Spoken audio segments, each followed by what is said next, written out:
Hello dear students, कैसे हैं आप सभी। आशा करती हूँ आप सब ठीक होंगे, स्वस्थ होंगे, अच्छे होंगे। आईसीटी वर्चुअल क्लासरूम देहरादून में आप सभी का स्वागत करती हूँ।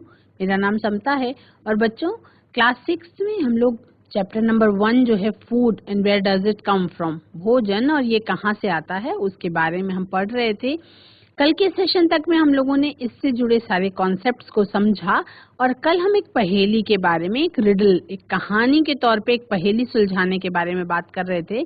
तो चलेंगे स्मार्ट बोर्ड की तरफ, उस पहेली को सुलझाएंगे और उसके बाद इस चैप्टर से रिलेटेड कुछ टेबल्स करेंगे, कुछ क्वेश्चन आंसर्स करेंगे। बच्चों, food and where does it come from chapter था आप लोगों का, ये वाला चैप्टर था। तो इस चैप्टर से रिलेटेड बच्चों कल हम लोगों ने एक रिडल करा था, एक हमने पहेली पर चर्चा करी थी, एक कहानी आपको मैंने सुनाई थी, जिसमें मैंने आपको कहानी में क्या सुनाया था, a man is travelling through a forest. एक जंगल के रास्ते से एक आदमी जो है वो ट्रेवल कर रहा था, सफर कर रहा था, किसके साथ, विद हिज शीप, भेड़ के साथ, वुल्फ के साथ और एक बंडल ऑफ ग्रास के साथ जो उसने जंगल में इकट्ठी करी थी। ऑन द वे, रास्ते में they came across a river which has to be crossed with the help of a boat. रास्ते में एक नदी आती थी। इसमें अगर आप चित्र लेखन करें तो इससे आप इस चित्र को देख करके कहानी को समझो।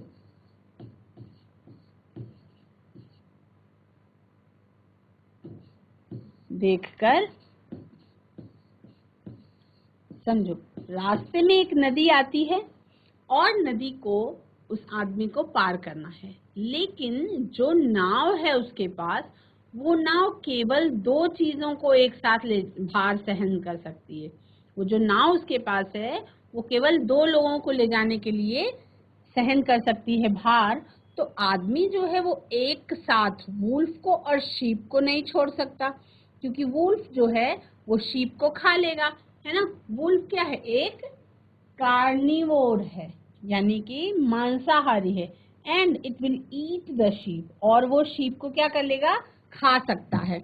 उसके बाद he can neither leave the sheep and the grass bundle alone, यानी कि वो शीप को और ग्रास बंडल को एक साथ नहीं छोड़ सकता, क्योंकि शीप क्या है, हर्बीवोर है, शाकाहारी है और वो घास को खा जाएगी।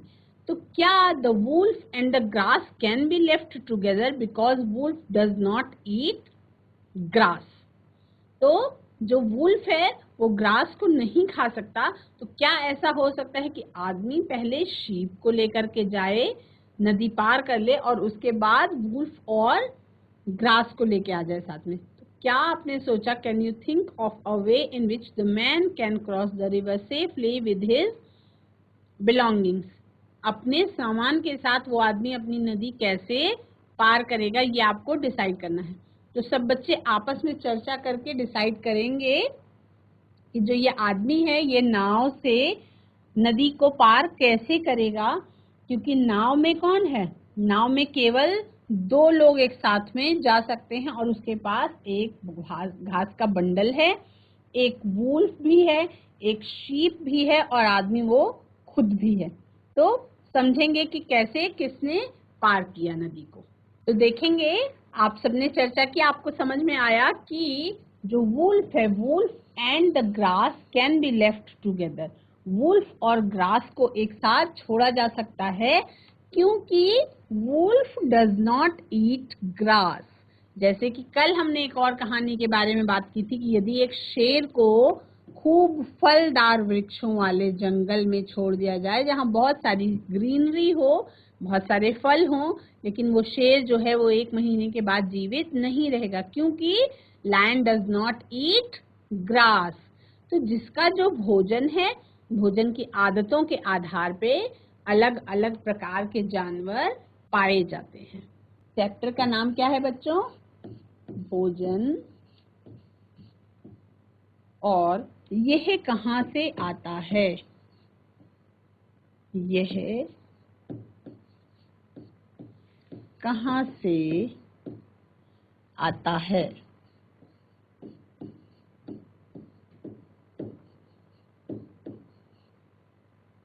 ठीक है। अब हम लोग बहुत सारा खाना अलग अलग तरीके का खाते हैं, विभिन्न खाद्य पदार्थ खाते हैं। आपको एक सारणी बनानी है, एक एक्टिविटी। आप क्रियाकलाप नंबर 1 के बारे में हम चर्चा करेंगे। एक एक्टिविटी की जाए। एक्टिविटी क्या करी जाए? आपस में जितने भी बच्चे हैं सब अपने फ्रेंड्स से उन खाद्य पदार्थों की जानकारी पूछेंगे जो वो पूरे दिन में खाते हैं। अब आपकी क्लास में अलग अलग राज्यों के रहने वाले हैं अगर फ्रेंड्स, तो उनसे भी आप ये जानकारी ले सकते हैं और अपनी कॉपी में इस तरीके का एक टेबल बनाएंगे जिसमें ज़्यादातर मित्रों के द्वारा खाए जाने वाले अलग अलग खाद्य पदार्थों की जानकारी सूची बनाएंगे उसकी। तो क्या लिखेंगे? हम क्या खाते हैं?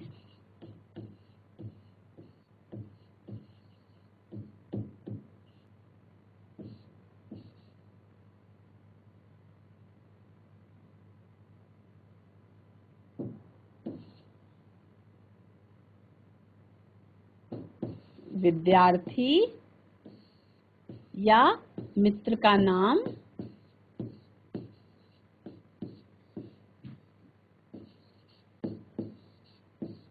और दूसरे भाग में क्या लिखते हैं? पूरे दिन में खाए गए खाद्य पदार्थों का नाम। पूरे दिन में खाए गए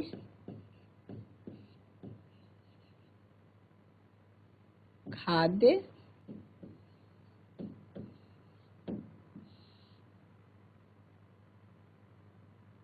पदार्थों का नाम आपको लिखना है। ठीक है। तो बच्चों कम से कम 5 फ्रेंड्स का नाम आपको लिखना है। कम से कम 5 लोगों के नाम लिखिए।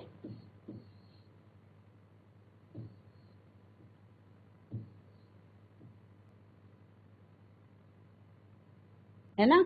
और उनके द्वारा पूरे दिन में खाए गए खाद्य पदार्थों का भी आपको नाम लिखना है। तो चर्चा करके नाम लिखेंगे सभी बच्चे। तो सभी ने अपने फ्रेंड्स का नाम लिखा, पूरे दिन में खाए जाने वाले खाद्य पदार्थों का नाम लिखा। अब आप देखें कि किस तरह से जब कोई भोजन बनता है, खाद्य पदार्थ बनता है, तो वो किन संघटकों से मिल करके बनता है। तो क्या लिखना है आपको? खाद्य व्यंजन, खाद्य व्यंजन और उसको बनाने में इस्तेमाल होने वाली कच्ची सामग्री।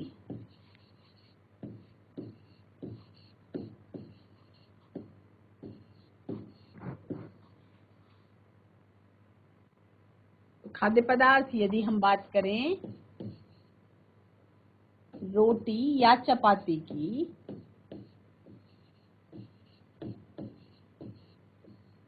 तो उसमें क्या कच्ची सामग्री इस्तेमाल होती है? उसमें इस्तेमाल होती है बच्चों आटा, और अलग अलग प्रकार का आटा इस्तेमाल हो सकता है अलग अलग प्रकार की रोटी बनाने के लिए। और क्या यूज होता है? पानी का इस्तेमाल होता है। उसी तरह से यदि हम दाल की बात करें तो दाल को बनाने के लिए क्या इस्तेमाल होता है? कच्ची दाल चाहिए होती है। जिस भी दाल को बनाना है वो कच्चे रूप में आपको चाहिए होती है, कच्ची सामग्री के रूप में कच्ची दाल चाहिए होती है। पानी, नमक, हल्दी, मसाले और उसमें छौंक लगाने के लिए घी की भी जरूरत होती है। कुछ लोग तेल का इस्तेमाल करते हैं और कुछ लोग घी का इस्तेमाल करते हैं। इसी तरह से यदि हम बात करें कि चावल कैसे पकाया जाता है, चावल जिसको हम पका हुआ कुछ जगहों पे उसको भात भी कहा जाता है, इसको बनाने के लिए किसकी जरूरत होती है? कच्चे चावल और पानी की जरूरत होती है इसको पकाने के लिए।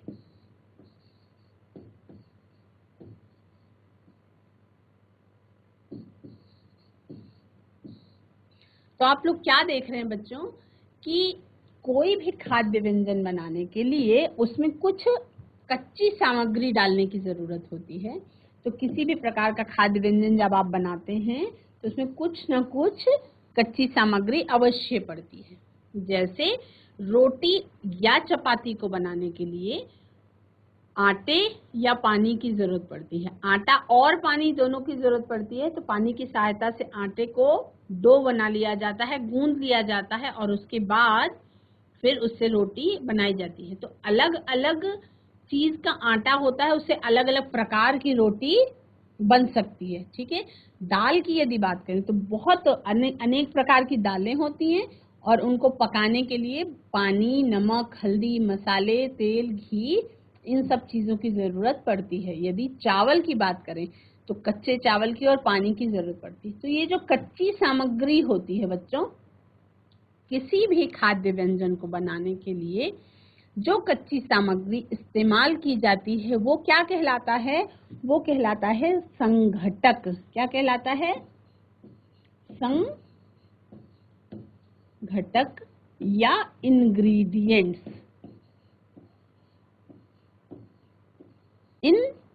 इसको सब बच्चे समझेंगे, नोट करेंगे। कुछ आप लोग कुछ अपनी तरफ से 2-3 नए खाद्य व्यंजनों का नाम लिखेंगे और उसमें इस्तेमाल होने वाली कच्ची सामग्री के बारे में लिखेंगे। जैसे मैंने आपको बताया 3 चीजों के बारे में, 3 चीजों के बारे में आप अपनी चॉइस से 3 खाद्य व्यंजनों के नाम लिखिए और उसमें इस्तेमाल होने वाली कच्ची सामग्री का भी नाम लिखिए। अब हम बात करेंगे बच्चों खाद्य व्यंजन संघटक जिनसे वे बने हैं उनके स्रोतों के बारे में। तो हम किसके बारे में बात करेंगे? खाद्य व्यंजन, खाद्य व्यंजन का नाम, उसमें इस्तेमाल हुई कच्ची सामग्री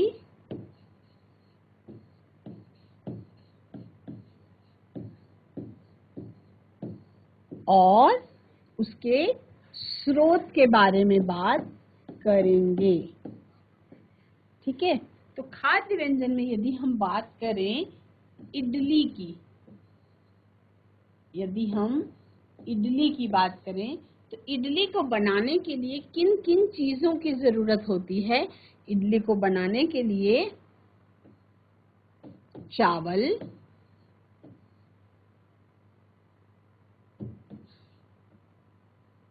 उड़द की दाल,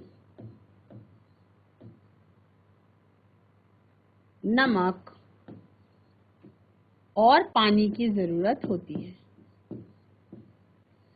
तो इडली बनाने के लिए 4 कच्ची सामग्रियां चाहिए। अब ये कच्ची सामग्रियां जो है इनका स्रोत क्या है? तो आप सबको पता है चावल जो है किससे मिलता है?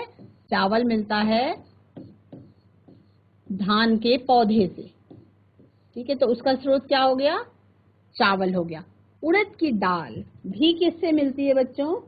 पौधे से मिलती है। नमक किससे मिलता है? नमक हमें समुद्र से मिलता है और पानी हमें जल स्रोतों से मिलता है।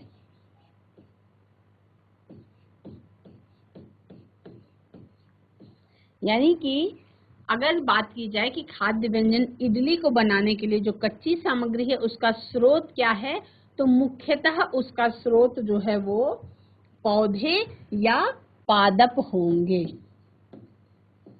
पौधे या पादप जो है इसका मुख्य स्रोत होंगे। इसी तरह से यदि बच्चों हम बात करें खीर के बारे में कि खीर कैसे बनती है, तो उसके बारे में यदि हम इडली की जगह पे खीर की बात करें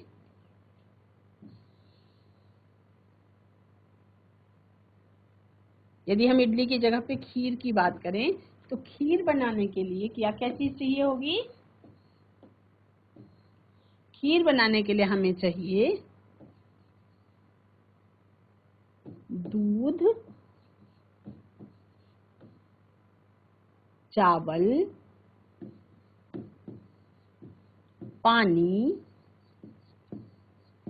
चीनी और सूखे मेवे।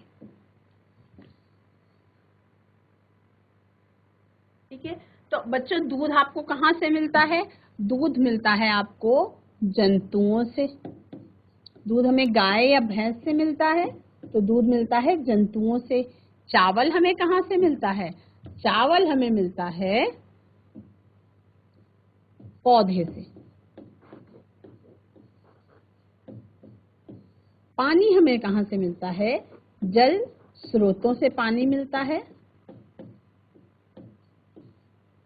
चीनी हमें कहाँ मिलता है? चीनी हमें गन्ने के पौधे से मिलता है, यानी कि पादप उत्पाद है।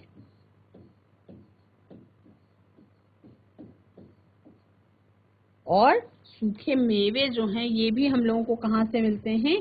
प्लांट्स से मिलते हैं, यानी कि पौधों से मिलते हैं। तो खीर एक इस तरीके का प्रोडक्ट हो गया, एक ऐसा खाद्य व्यंजन हो गया जो आपको, जिसके लिए आपको कच्ची सामग्री के रूप में प्लांट प्रोडक्ट का भी यूज करना पड़ रहा है और एनिमल प्रोडक्ट का भी यूज करना पड़ रहा है, तभी जाके आप ये व्यंजन बना सकते हैं जिसमें आपको प्लांट प्रोडक्ट की भी जरूरत पड़ गई और एनिमल प्रोडक्ट की भी जरूरत पड़ गई। यानी कि इसके लिए आपको पादप उत्पाद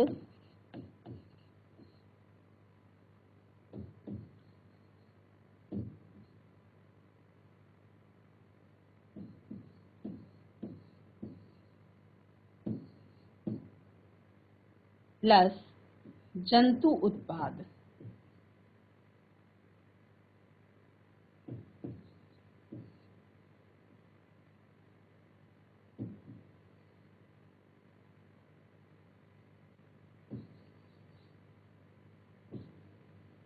ठीक है, पादप उत्पाद और जंतु उत्पाद दोनों की आवश्यकता पूरी हो गई। तो इस तरह से बच्चों क्या आपने देखा कि कई अलग अलग खाद्य व्यंजनों को बनाने के लिए बहुत सारी कच्ची सामग्री की जरूरत होती है, और ये कच्ची सामग्री किन स्रोतों से मिलते हैं उनके आधार पे जो खाद्य पदार्थ में इस्तेमाल होने वाली कच्ची सामग्री है उनके आधार पे उनको दो कैटेगरीज में बांट दिया गया है। पहला तो है जिनको आप पादप उत्पाद कहते हैं, पहला तो वो हैं जिन्हें आप प्लांट प्रोडक्ट्स कहते हैं, और दूसरे वो हैं जिन्हें आप एनिमल प्रोडक्ट या जंतु उत्पाद कहते हैं।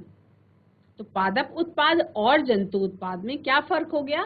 प्लांट प्रोडक्ट ऐसे प्रोडक्ट्स जो केवल पौधों से प्राप्त होते हैं आपको, वो प्लांट प्रोडक्ट्स कहलाते हैं, और ऐसे प्रोडक्ट्स जो केवल एनिमल्स से प्राप्त होते हैं आपको, वो जंतु उत्पाद कहलाते हैं। ठीक है, तो इसमें आप सभी ने जाना कि कच्ची सामग्री के स्रोत के आधार पे दो तरीके के प्रोडक्ट्स होते हैं। एक तो होता है आपका पादप उत्पाद प्लांट प्रोडक्ट्स, और दूसरा होता है आपका एनिमल प्रोडक्ट यानी कि जंतु उत्पाद। तो आप इस तरीके से अपने अपने पसंद के कई खाद्य व्यंजनों में इस्तेमाल होने वाले एटलीस्ट 2-3 खाद्य व्यंजनों के बारे में लिखेंगे और उनमें इस्तेमाल होने वाली कच्ची सामग्री की लिस्ट बनाएंगे और देखेंगे और समझने की कोशिश करेंगे कि जो उनके स्रोत हैं वो क्या हैं। समझ में ना आने पर आप अपने बड़ों से इसमें सलाह भी ले सकते हैं। नेक्स्ट देखते हैं बच्चों, किसी भी पौधे का ये जमीन है, इसके नीचे जड़ें होती हैं,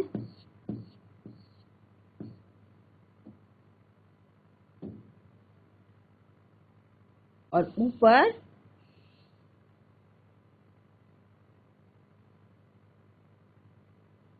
पत्तियां होती हैं,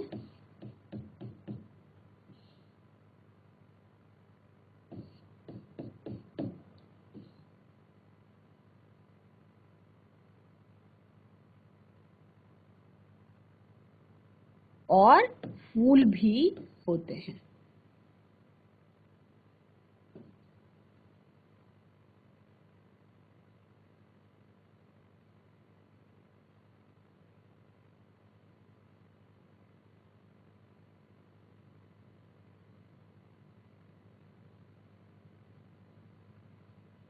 है ना।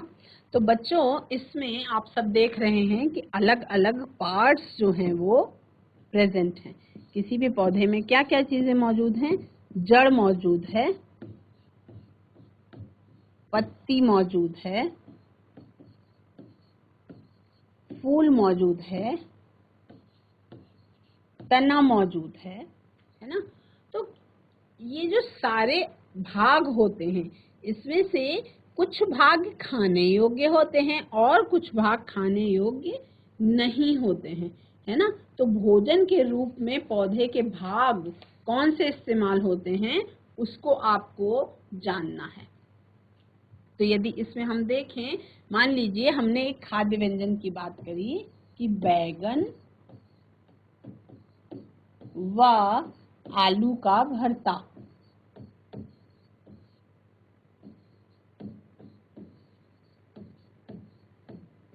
बैगन और आलू के भरते की बात करी यदि, ठीक है, तो इसमें देखो बैगन और आलू के भरते में क्या क्या चीज का इस्तेमाल हो रहा है कच्ची सामग्री के रूप में। सबसे पहले तो इस्तेमाल होगा बैगन का। कहाँ से मिल रहा है? आलू का। कहाँ से मिल रहा है? बैगन और आलू दोनों पौधों से मिल रहा है आपको, ठीक है। अब बैगन जो है वो एक पौधे का क्या है? फल है। और आलू एक पौधे का क्या है बच्चों? आलू एक पौधे का तना है।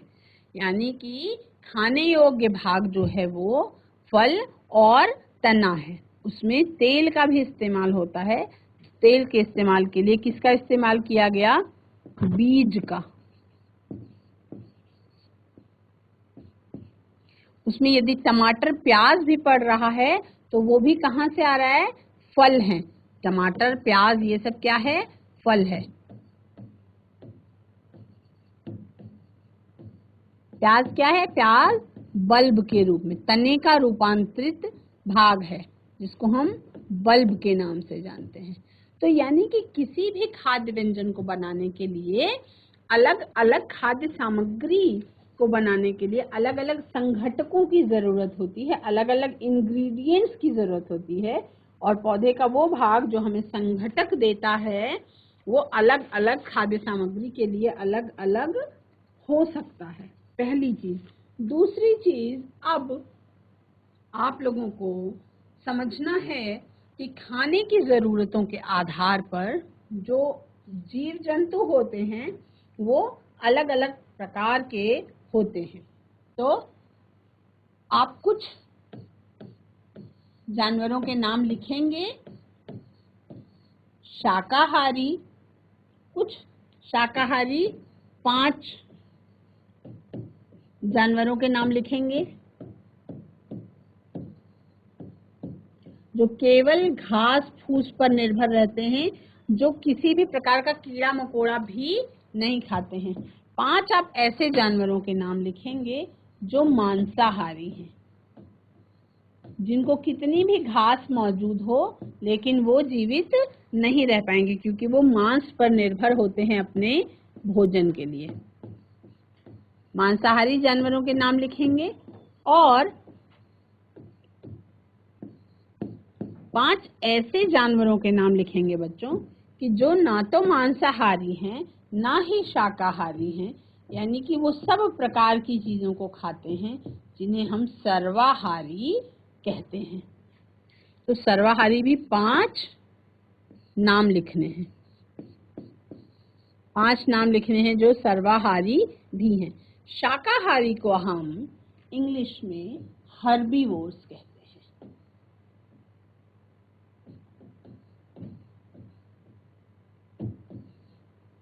मांसाहारी को हम इंग्लिश में कॉर्निवोर्स कहते हैं।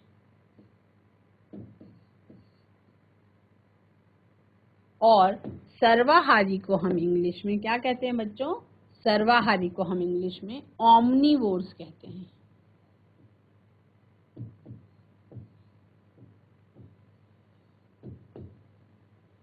ठीक है, तो आप देखेंगे कि ये कैसे खाने की आदतों के आधार पे 3 कैटेगरीज में जंतुओं को बांट दिया गया है। खाने की आदतों के आधार पे जंतुओं को 3 कैटेगरीज में बांट दिया गया है। पहला है शाकाहारी, दूसरा है मांसाहारी और तीसरा है सर्वाहारी। तो जब आप शाकाहारी, मांसाहारी और सर्वाहारी के बारे में जान गए, अब इसकी आप एक लिस्ट बनाएंगे। शाकाहारी,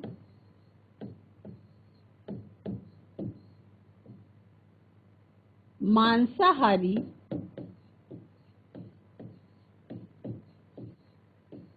और सर्वाहारी।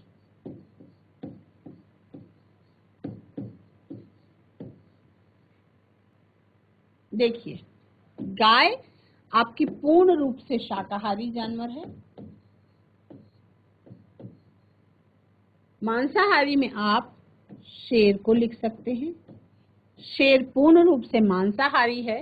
और कौवा, कौवा रोटी भी खा लेता है और मांस भी खा सकता है, तो इसलिए कौवा जो है वो सर्वाहारी हो गया। उसी प्रकार से बकरी पूर्ण रूप से शाकाहारी जानवर है, बाघ पूर्ण रूप से मांसाहारी जानवर है, और हम बात करें यदि बिल्ली की, तो बिल्ली सर्वाहारी होती है।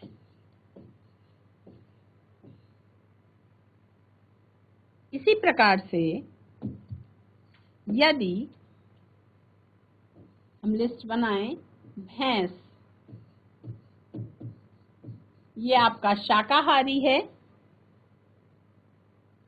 और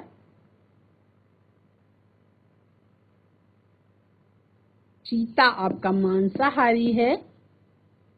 और सर्वाहारी में क्या लिख सकते हैं आप?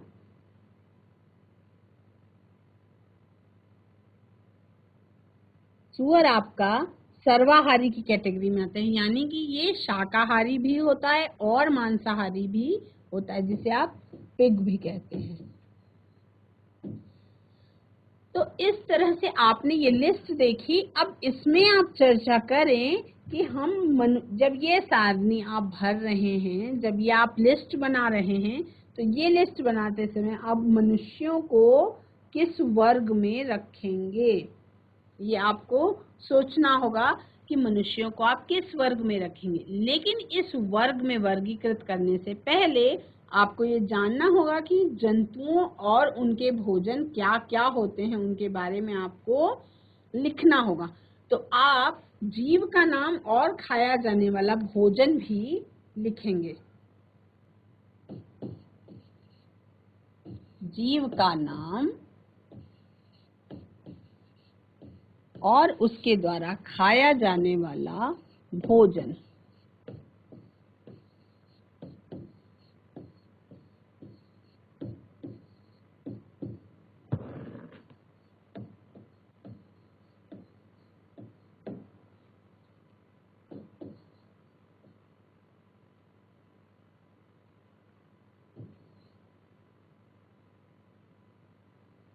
बच्चों, अलग अलग जंतुओं के मैं नाम लिखूंगी और उनके द्वारा खाया जाने वाला भोजन आपको बताना है, और इस लिस्ट को पूरा करना है।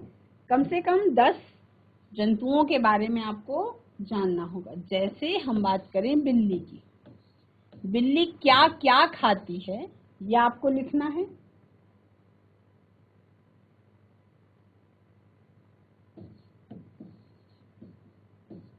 भैंस क्या क्या खाती है, यह आपको लिखना है।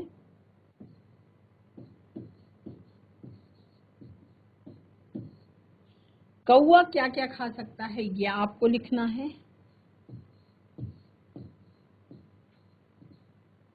तितली क्या क्या खा सकती है, ये आपको लिखना है। के बाद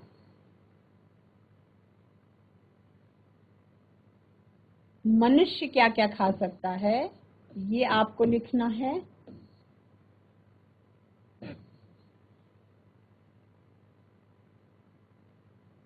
गाय क्या क्या खा सकती है, ये आपको लिखना है। छिपकली क्या क्या खाती है, ये भी आपको लिखना है। इसके बारे में सोचना पड़ेगा, बातचीत करनी पड़ेगी, तब आप इसको लिख पाएंगे। मकड़ी क्या खाती है, ये आपको सोच के लिखना है।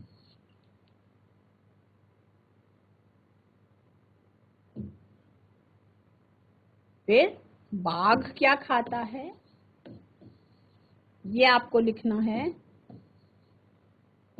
शेर क्या खाता है, ये आपको लिखना है। चूहा क्या खाता है, ये आपको लिखना है। और हिरन क्या खाता है, ये आपको लिखना है। तो मैंने आपको 12 जंतुओं के नाम बताए।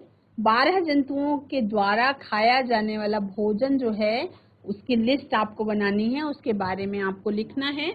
और जब आप ये कंप्लीट कर लेंगे तब आप जान पाएंगे कि भोजन जो है, भोजन की आदतों के आधार पर कितने प्रकार के जंतु हैं और अलग अलग जंतु को आप जैसे क्लासिफाई किया गया शाकाहारी, मांसाहारी और सर्वाहारी। तो खाने की आदतों के आधार पे आप डिसाइड करेंगे कि कौन सा जंतु शाकाहारी है, कौन सा जीव मांसाहारी है और कौन सा जीव सर्वाहारी है। ठीक है, तो आप लोगों को इस चैप्टर में अपने भोजन के बारे में और भोजन का क्या स्रोत है उसके बारे में जानना है। उसके बाद आप जो भी चीजें खाते हैं उसके आधार पर किसी भी जंतु को शाकाहारी, मांसाहारी या सर्वाहारी की कैटेगरी में रखना है, उसको भी आपको जानना है। तो ये लिस्ट में बच्चों जो लिखा हुआ है इसको आप उतारेंगे अपनी कॉपी में और होमवर्क के रूप में आप इसको घर में करके आएंगे। बच्चों, आज की क्लास में आप सभी ने देखा कि जो खाद्य पदार्थ होते हैं वो अलग अलग इंग्रेडिएंट्स से मिलकर बनते हैं, रॉ मटेरियल। उसके स्रोत क्या हैं उसके बारे में आप सारणी बना के समझेंगे कि कौन से खाने को बनाने के लिए या कौन सी डिश को बनाने में किस सामान का इस्तेमाल होता है और वो सामान जो है वो कहाँ से आपको मिलता है। मार्केट से या सुपर स्टोर से नहीं लिखेगा कोई भी बच्चा, क्योंकि मार्केट और सुपर स्टोर में चीजें पैक हो करके आती हैं। जो मुख्य स्रोत है जहां से वो बनता है उसके बारे में आपको लिखना है। ऐसा नहीं लिखेंगे कि आटा जो है वो मोहल्ले की जनरल स्टोर से मिलता है ना। आटा मिलता है गेहूं के पौधे से, तो बच्चे उसमें गेहूं या बेसन इस तरीके से लिखेंगे। ठीक है, आज की क्लास में इतना ही। अगले सेशन में हम इस चैप्टर के क्वेश्चन आंसर्स करेंगे। That's all for today. Have a nice day. Take care.